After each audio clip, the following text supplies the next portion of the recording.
Saviez-vous qu'il est interdit d'avoir en sa possession une photo ou tout autre document authentifié par le Dalai Lama sur le territoire tibétain? Alors, si vous voulez poursuivre le périple avec nous en toute sécurité, veuillez s'il vous plaît disposer rapidement de ces documents.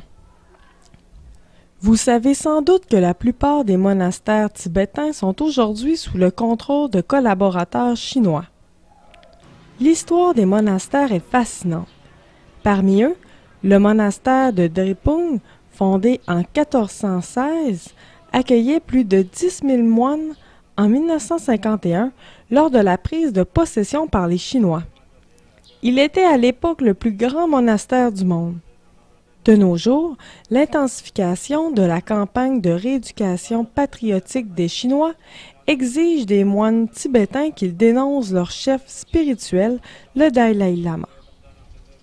L'histoire des temples bouddhistes au Tibet est encore plus vieille car elle a débuté avec la construction du monastère de Jokang, fondé à Lhasa en l'an 639.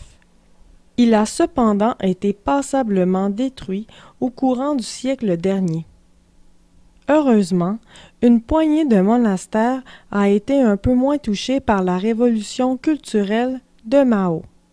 Par exemple, celui de Tashilhunpo, fondé en 1447, est resté sensiblement intact. On y trouve encore les tombes des anciens Panchen Lama, une lignée de réincarnation importante dans l'histoire du Tibet. Le Panchen Lama est en effet le deuxième plus haut chef spirituel du bouddhisme tibétain Gelugpa, école dite des bonnets jaunes. Il se situe tout juste après le Dalai Lama dans ce système hiérarchique. Il est convenu que le Dalai Lama et le Panchen Lama participent chacun à l'identification du successeur de l'autre. Difficile par contre de prédire l'avenir de la lignée des chefs tibétains, puisque le 13e Dalai Lama vit actuellement en exil et que le Panchen Lama tibétain a été capturé par les Chinois et remplacé par un Panchen Lama chinois. La visite d'un monastère est une expérience particulière. Protégés par les lions des neiges, ces édifices religieux suintent l'odeur du beurre de yak. Il y règne une atmosphère unique.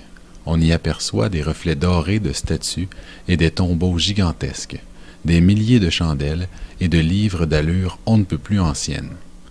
On entend le murmure grave des mantras des moines accroupis, entremêlés des bruits de pèlerins occupés à donner quelques won pour le souhait d'un avenir meilleur.